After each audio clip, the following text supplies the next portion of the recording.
നെല്ലിക്കുഴി യുഗദീപ്തി ഗ്രന്ഥശാലയുടെ ആഭിമുഖ്യത്തിൽ SSLC+2 പരീക്ഷകളിൽ ഉന്നത വിജയം നേടിയവർക്ക് അവാർഡുകൾ വിതരണം ചെയ്തു. ജില്ലാ കളക്ടർ ജി പ്രിയങ്ക ചടങ്ങ് ഉദ്ഘാടനം ചെയ്തു. നെല്ലിക്കുഴി യുഗദീപ്തി ഗ്രന്ഥശാല ഓഡിറ്റോറിയത്തിൽ നടന്ന ചടങ്ങിലാണ് SSLC+2 പരീക്ഷകളിൽ ഉന്നത വിജയം നേടിയവർക്ക് അവാർഡുകൾ വിതരണം ചെയ്തത്. എറണാകുളം ജില്ലാ കളക്ടർ പ്രിയങ്ക ജി ചടങ്ങ് ഉദ്ഘാടനം ചെയ്ത് അവാർഡുകൾ വിതരണം ചെയ്തു. 10th-ലും +2-ലും A+ നേടിയ എല്ലാ കുട്ടികൾക്കും എൻ്റെ അഭിനന്ദനങ്ങളാണ്. കൺഗ്രാജുലേഷൻസ്. നിങ്ങളെ ഏറെ എഫേർട്ട് എടുത്തിട്ടുണ്ട്. കഴിഞ്ഞ 1-2 കൊല്ലങ്ങളിൽ you put all your hard work. നിങ്ങളുടെ ടൈമും റിസോഴ്സും ഇതിൽ ഇൻവെസ്റ്റ് ചെയ്തിട്ടുണ്ട്. അതിയുടെ ഒരു പ്രതിഫലമാണ് നിങ്ങൾ ഇന്ന് കാണുന്നത്.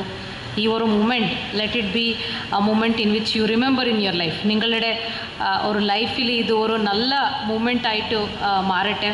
ഗ്രന്ഥശാല പ്രസിഡന്റ് PK ബാപ്പുട്ടി ചടങ്ങിൽ അധ്യക്ഷത വഹിച്ചു. Taluk library council secretary Manoj Narayanan, retired deputy collector Sunil Mathew തുടങ്ങിയവർ ആശംസകൾ നേർന്നു. PK ജയരാജ് സ്വാഗതവും MK ബോസ് നന്ദിയും രേഖപ്പെടുത്തി.